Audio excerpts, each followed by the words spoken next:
अस्सलाम वालेकुम, hope everyone is fine. हमने अपने लास्ट लेक्चर में कल ये पढ़ा था कि माइक्रो एनवायरनमेंट क्या होता है, मार्केटिंग एनवायरनमेंट क्या होता है, और हमने मैक्रो एनवायरनमेंट की डेफिनेशन पढ़ी थी। अब हम मैक्रो एनवायरनमेंट को अच्छे तरीके से पढ़ेंगे। जैसे आप लोगों को याद होगा, हमने लास्ट सेमेस्टर में इंट्रोडक्शन टू मैनेजमेंट में हमने पढ़ा था सेकेंड चैप्टर में general environment. Macro environment basically is the general environment. वो हमारा जो एक्सटर्नल फैक्टर्स जो हमारी ऑर्गेनाइजेशन को, हमारी कंपनी को, हमारी इंडस्ट्री को इन्फ्लुएंस करते हैं, पर वो डायरेक्टली हमें इन्फ्लुएंस नहीं करते। वो जो हमारा माइक्रो एनवायरनमेंट है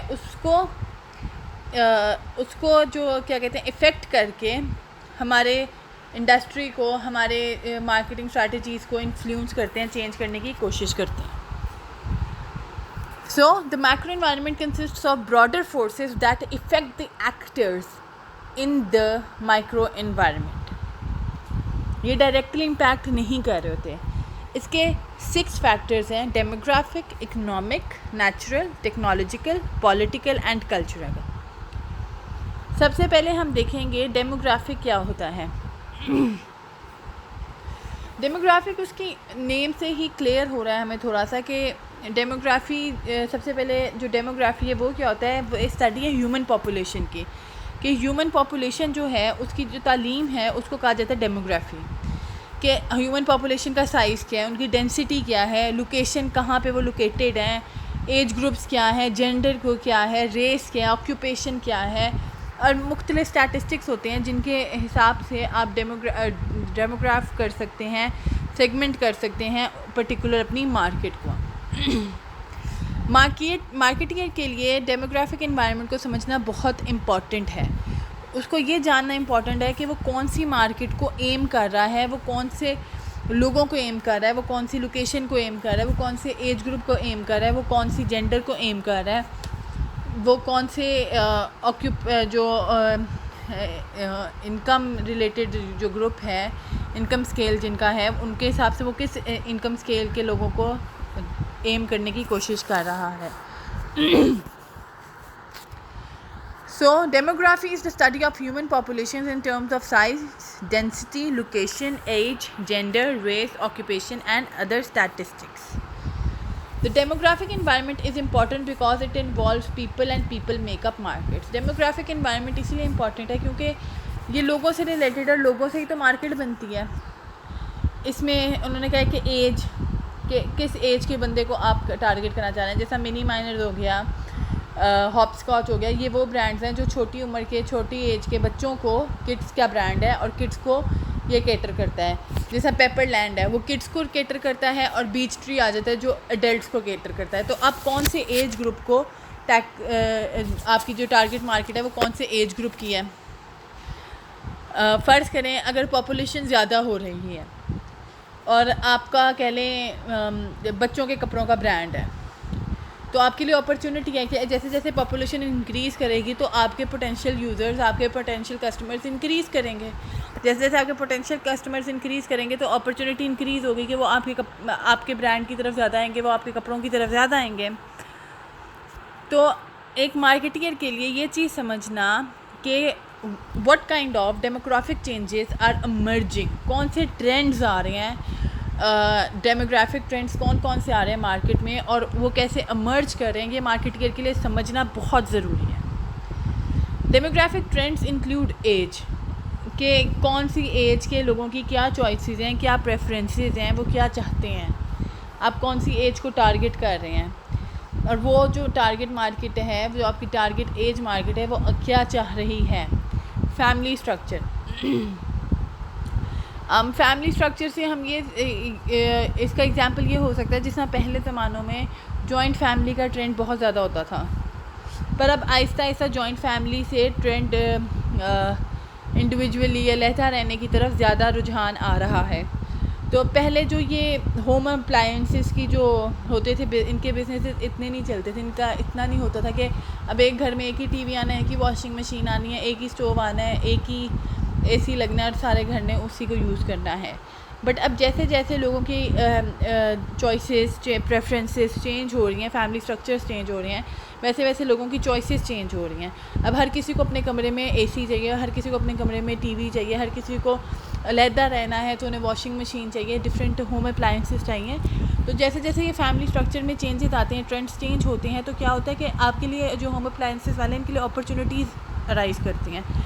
इसी तरह जो जियोग्राफिक पॉपुलेशन शिफ्ट्स आते हैं कि पॉपुलेशन किसकी इंक्रीज़ हो रही है, किसकी डिक्रीज़ हो रही है, किसकी पॉपुलेशन ज़्यादा हो रही है, किसकी कम हो रही है।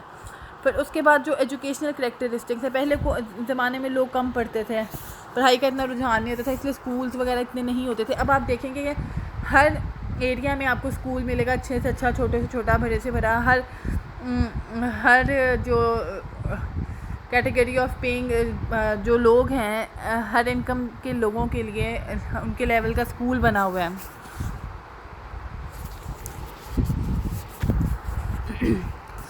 उसके बाद क्या कहते हैं, जैसे जैसे एजुकेशन में एजुकेशनल कैरेक्टरिस्टिक्स में चेंज आ रहे हैं, इसी तरह प्राइवेट स्कूल, प्राइवेट यूनिवर्सिटीज़ में चेंज आ रहे हैं। तो जैसे जैसे ये चेंजेस डेमोग्राफिक ट्रेंड्स में चेंजेस आते हैं, तो ये बिज़नेस में जो इम्पैक्ट है इसका बड़ा मेजर होता है, इसके बड़े मेजर इम्प्लिकेशंस होते हैं टू वर्ड्स योर बिजनेसेस। इसमें फिर आ जाता है कि ना जो मार्केटियर है उसको ना जो डेमोग्राफिक ट्रेंड्स हैं इसके बारे में क्लोजली जानना है, इनको नज़र में रखना है, both at the home market अगर वो इंटरनेशनली डील कर रहा है and at the abroad market जहाँ पे वो डील कर रहा है। उनकी पॉपुलेशन शिफ्ट्स क्या हैं, एजुकेशनल करैक्टरिस्टिक्स क्या हैं एंड पॉपुलेशन डाइवर्सिटी क्या है, इन सब चीज़ों को समझ के उसके हिसाब से उसने अपने डिसीजंस लेनी हैं। डेमोग्राफिक इन्वायरमेंट को मज़ीद समझाने के लिए वो कह रहा है that increase diversity into the markets are becoming more diverse, बहुत ज़्यादा डाइवर्स हो रही है। इंटरनेशनल भी जो क्या कहते हैं प्रोडक्ट्स आ रहे हैं, नेशनल भी प्रोडक्ट्स आ रहे हैं, इंक्लूड्स एथनिसिटी, लैंग्वेजेस डिफरेंट होती हैं। इकोनॉमिक इन्वायरमेंट, अच्छा the changing age structure of the population इसका एक पार्ट है आप लोगों की बुक में। The changing age structure of the population में 3 चीज़ें हैं, बेबी बूमर्स, उसके बाद generation X, generation Y and millenniums. Simple सी चीज़ है, इतनी कोई कॉम्प्लिकेटेड चीज़ नहीं है। बेबी बूमर्स क्या होते हैं? बेबी बूमर्स वो लोग हैं जो 1946 में से लेके 1964 तक जो पैदा हुए थे उनको बेबी बूमर्स कहा जाता है। मार्केटिंग में आप जिस एरा में पैदा हुए हैं उसकी बेसिस में आपकी प्रेफरेंसेस, चॉइसेस कहते हैं कि वो डिफरेंशिएट करती है। कहते हैं जो बेबी बूमर्स हैं that those people were the most powerful forces shaping the marketing environment. ये वो लोग हैं जो मार्केटिंग एनवायरनमेंट को शेप अप करने में इन्होंने बहुत पावरफुल इम्पैक्ट दिखाया था। ये ज़्यादा फ्री स्पेंडिंग करते थे, थोड़ा बचाते थे। इनकी इन स्पेंडिंग हैबिट्स की वजह से जो बूमर्स थे उनको रिसेशन फेस करना पड़ा था। स्टिल वो कहते हैं कि जो बेबी बूमर्स हैं feeling the protraction pinch, the baby boomers are still wealthiest generation in US history। जो बेबी बूमर्स 1946 से लेकर 1964 के एरा में जो लोग पैदा हुए हैं वो कहते हैं कि वो are the wealthiest generation till now. उसके बाद जनरेशन एक्स आ जाती है 1965 से लेकर 1976 तक। इन द बर्थ डर्थ जो लोग पैदा हुए थे, अराउंड 45 मिलियन लोग पैदा हुए थे इस दौरान, उनको कहा जाता है जनरेशन एक्स। जनरेशन एक्स के लोग कहते हैं कि ये शैडो होती हैं बूमर्स की, पर कुछ डिस्टिंग्विशिंग करैक्टरिस्टिक्स ये लोग ऑब्वियसली इनके अंदर होता है और कुछ ये लैक भी कर रहे होते हैं। इनके जो क्या कहते हैं इनकी चॉइसेस होती हैं, इनमें लोगों की जिस तरह पेरेंटल डिवोर्सेस रेट्स आए थे, higher employment see for their mothers, इन्हें लैच की किड्स भी कहा जाता है। लेकिन ये जो कहते हैं कि ये जो जनरेशन एक्स है ये लेस मटीरियलिस्टिक्स होती है, ये मटीरियलिस्टिक नहीं होती, ये एक्सपीरियंस पे जो ये एक्सपीरियंस को वैल्यू करती है, क्वालिटी को वैल्यू करती है और मटीरियलिस्टिक नहीं होती। उसके बाद आ जाते हैं जनरेशन वाई। जनरेशन वाई या आप कह सकते हैं millennials. Millennials are both baby boomers and generation Xers, ये दोनों को बीच में लाया करते हैं। They were born between 1977 and 2000। आप और मैं, हम सारे बेबी बूमर्स हैं। कोई एक आधा होगा जो नहीं, ये जनरेशन बाएँ हैं। अराउंड 83 मिलियन लोग पैदा हुए थे और इनको ड्वार्फिंग द जनरेशन एक्सर्स कहा जाता है। And they were larger even than the baby boomer segment. इनमें सेवरल एज जो आपको कोहॉर्ट्स हैं वो मिलते हैं, जिसमें आपको ट्वीन्स मिलेंगे 10 to 12 एज के ग्रुप के, टीन्स मिलेंगे 13 to 18 एज के ग्रुप के, फिर आपको लोग मिलेंगे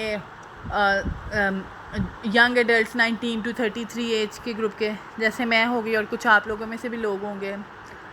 with total purchasing power of more than $733 billion, the millennials are huge and attractive market. ये बहुत बड़ी और अट्रैक्टिव मार्केट है फॉर द मार्केटियर्स। ये टेक्नोलॉजी की, जिस तरह कहा जाता है कि टेक्नोलॉजी के बच्चे हैं, ये फ़ोनों के बच्चे हैं हमारी ज़ुबान में। तो जो मिलेनियल्स हैं are basically they are comfortable with the digital technology and they have adopted digital technology or technology in their life. ये टेक्नोलॉजी एक उनके लिए मतलब कि सेपरेट चीज़ नहीं है, it is something that we do in our life styles, we have adopted it so deeply कि हमारी लाइफ स्टाइल का एक हिस्सा बन गया है। हम सबके हाथ में मोबाइल होते हैं, हम इस टेक्नोलॉजी के बगैर नहीं रह सकते। तो ये जो है ये चेंजिंग फैक्टर्स हैं एज ग्रुप के हिसाब से पॉपुलेशन के। अब हम आगे आ जाते हैं, आगे आ जाता है इकोनॉमिक इन्वायरमेंट। अब इकोनॉमिक इन्वायरमेंट क्या कहता है?